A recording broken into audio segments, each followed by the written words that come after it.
안녕하십니까. 기름평TV 21번째 방송을 시작하겠습니다. 저의 삶을 뒤돌아보면 너무도 분명한 사실은 제가 죄인이라는 사실입니다. 이것은 제 온 삶을 통해 너무도 분명하게 보여줍니다. 제가 영의 눈을 뜨기 전 젊은 날에도 죄로 가득 찼고, 하나님의 은혜로 영의 눈을 끈 후에도 여전히 죄로 가득 찼습니다. 세상을 여전히 사랑하고 교수직을 놓지 못해서 하나님께 불순종했고, 너무나도 쉽게 유혹과 미혹에 넘어가는 제 모습이었습니다. 또 하나 분명한 사실은 우리가 몸과 영혼으로 이루어진 영적 존재라는 사실입니다.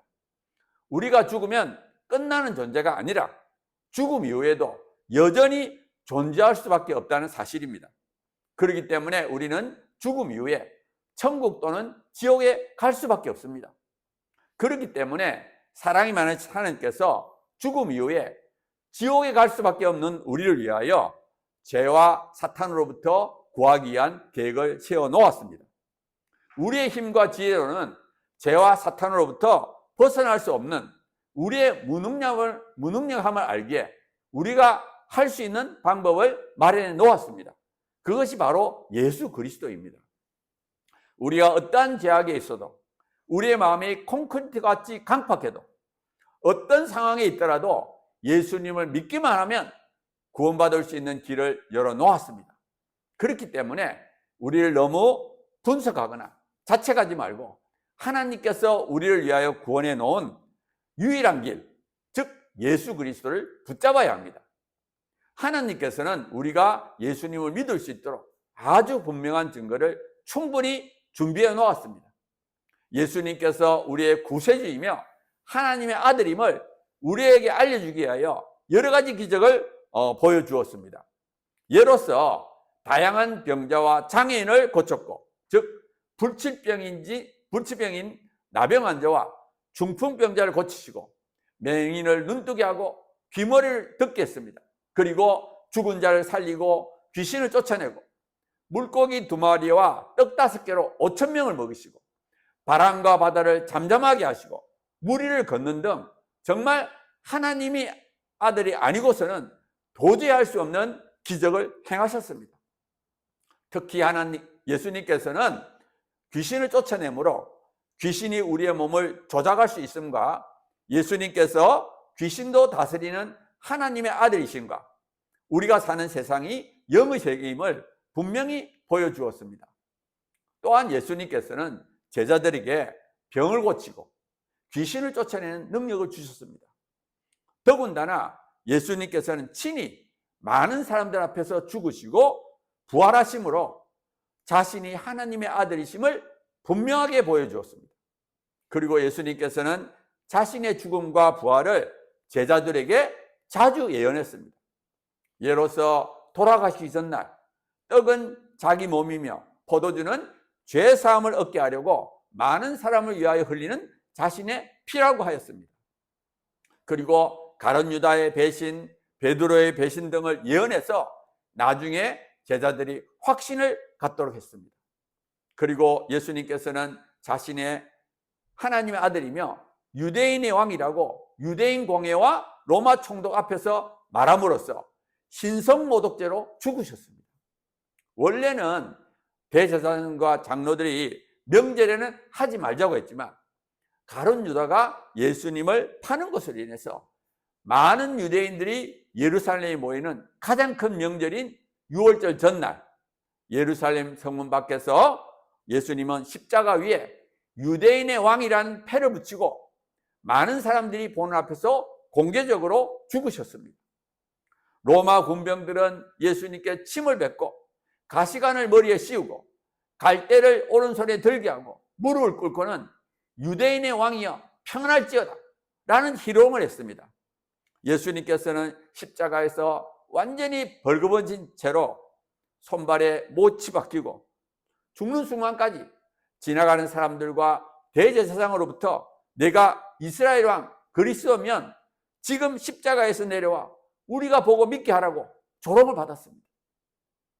예수님께서는 인격적인 하나님이시기 때문에 이러한 조롱이 정말 힘들었을 것 같습니다. 예수님께서는 수많은 기적을 통해서 자신이 하나님의 아들임을 분명히 보여주었는데도 가짜 유대인 왕, 가짜 그리스도, 가짜 하나님의 아들이라고 죽는 그 순간까지 대제사장과 서기관과 장로들이 조롱을 했습니다. 마지막에 예수님께서 나의 하나님, 나의 하나님, 어찌하여 나를 버리셨나이까 하는 말씀을 하고 돌아가셨습니다. 인간이시면서 하나님인 예수님께서는 십자가에서 육체적 고통, 조롱을 당하는 정신적 고통, 하나님으로부터 버림을 당하는 영적 고통을 겪으셨습니다. 예수님께서는 이렇게 십자가 위에서 죽으셨지만 예언하신 대로 3일 후에 다시 살아났으며 40일 동안 제자들에게 살아난 모습을 보이다가 승천하셔서 지금은 하나님 우편에 앉아 계십니다. 예수님의 부활을 목격한 사람은 베드로를 포함한 11제자, 엠마오로 가는 2제자, 500의 형제들이고 그 후에 제자들은 온 세상에 복음을, 즉 예수님의 십자가와 부활을 전했습니다.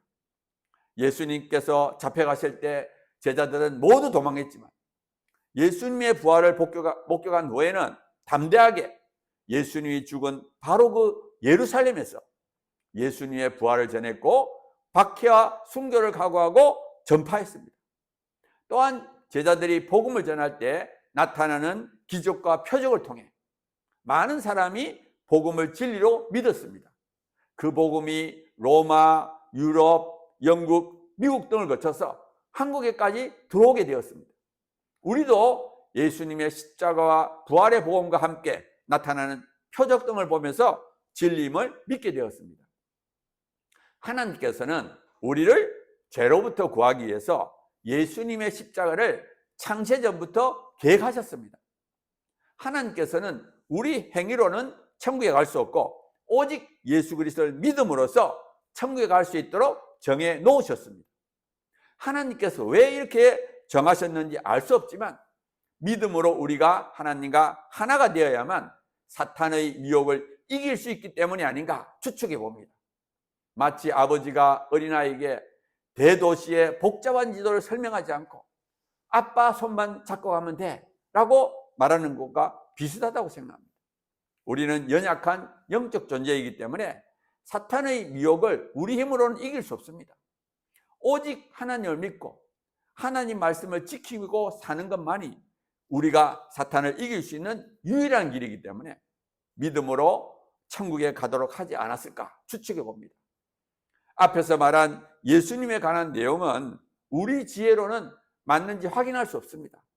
오직 예수님을 믿고 이루어지는 결과를 봄으로써 진리 여부를 확인할 수밖에 없습니다. 유사한 예로 아인슈타인의 상대성 이론은 빛의 속도는 모든 관성계에서 동일하다는 전제를 가지고 있습니다. 이러한 전제는 다른 논리에서 유도될 수 없고 이 전제가 옳다고 가정하고 얻은 결과가 실험이나 관찰과 일치하는지를 봄으로써 그 전제가 옳은지를 확인할 수밖에 없습니다. 마찬가지로 정말 근본적인 원리는 다른 것으로부터 유도될 수 없고 옳다고 가정하고 얻은 결과로부터 진리임을 확인할 수밖에 없다고 봅니다. 마찬가지로 예수님에 관한 영적 내용도 인간의 지혜로는 확인할 수 없으며 어린아이같이 예수님을 믿고 행함으로써 얻어지는 결과로부터 진리임을 확인할 수 있다고 생각합니다. 오늘은 방송을 여기까지 하겠습니다. 구독과 좋아요 부탁드립니다. 감사합니다.